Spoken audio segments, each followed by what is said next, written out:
Okay, it's the old guy here again at Copper Gardens. Dave Burns bringing you up to date.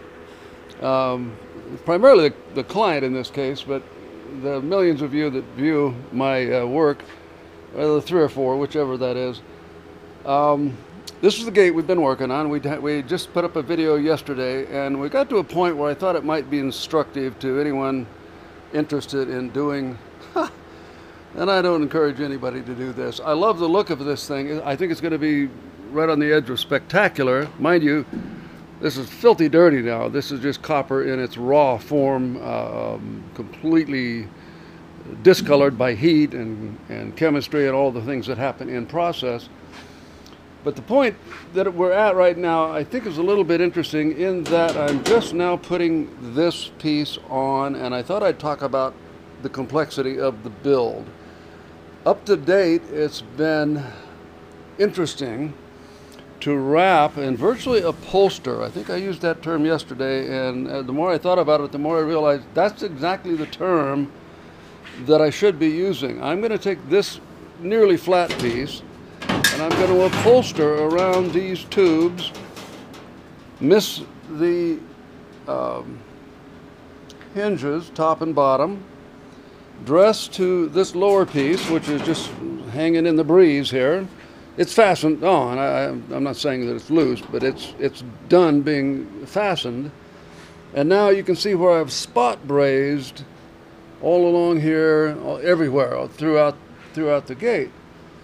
Which in my first metal gymnastics, I had an image that that's how I would attach everything. The finished cover piece and all, and that just looks stupid when you see an otherwise gorgeous looking profile of a gate, and you get a little closer and you see these little pockmarked brazing spots, which by the way I did on their outgoing gate, which thankfully when you're leaving you're not looking that close, and it's a little ways away from the home, and we all have agreed that it looks great, and we're just not getting critical. I use my 20-foot rule, which is stand back 20 feet if you think something looks terrible and see how it looks from 20 feet away. It changes everything. Now, I've rolled the ends under, so I'll have a nice joint to go to. I had to do this on a bit of a taper up here. And now the trick will be to align it such that I'll be able to overlap and cover these brazing spots on both sides. And I actually cut this just marginally tight. I probably would be more comfortable if I had another ½ an inch. I don't, so we're going to make it work. It does fit, it does go all the way, but a little more room would be nice.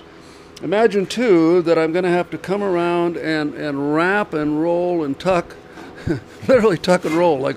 That's a term from back in the 50s. I don't know if anybody knows that one. We used to talk about taking cars to Tijuana. Tijuana is where you got your tuck and roll job done. Wow, that shows you how old I am. And right here I need to join this first before I put anything else on top. So anyway, that's what we're going to do next. We're going to hammer, and now look at the odd. Let me get this about where I want it again. I think that's very close right there. But look at that gap. I can put my finger in there. So what's going to happen, see, I've annealed this. This is so soft that I'll press it down, hammer it down, fit it down, braze it together, and then hammer everything else into place. So it'll kind of flow literally like upholstery. Literally, no, that's not a good word, but very much like upholstering something. I don't have the freedom of fabric here, although I'm keeping this metal as soft as I can. Same thing down here. I'll have to press it down, hammer it down, beat it in, and put a nice solid bead of brazing right in through here to give it a nice clean finished look. Now, here on the end, you can see reasonably well, I hope. I've got the door open so we have some daylight. I'll probably come in with a grinder and clean this up a little bit, but I brought the edges full around, dressed it off, and did a full bead. No, I didn't on this one yet. Sorry. We will put a full bead on that as we have. No, that's the bottom against the ground where you can't see it, so I let that go. But here we've dressed it completely with a bead all the way along, a bead of brazing rod, that is. Comes out a little bit rough, and it would bother me a lot if we didn't have this high texture effect anyway. So that that goes to the 20-foot rule. Actually, this could go for a 6-foot rule. By the time you step back 6 feet, you don't see that bit of roughness. There's the top side with the same rough edge along the bottom, and in this particular position, it's a little bit more noticeable. But typically, you'll be looking at it face on, as I'm trying to do here, and none of that will be readily apparent to the eyeball. Okay, I think that's enough for today. I just thought it would be fun to show that a little bit. Now, in truth, again, for the client's information, this is the last piece to go on.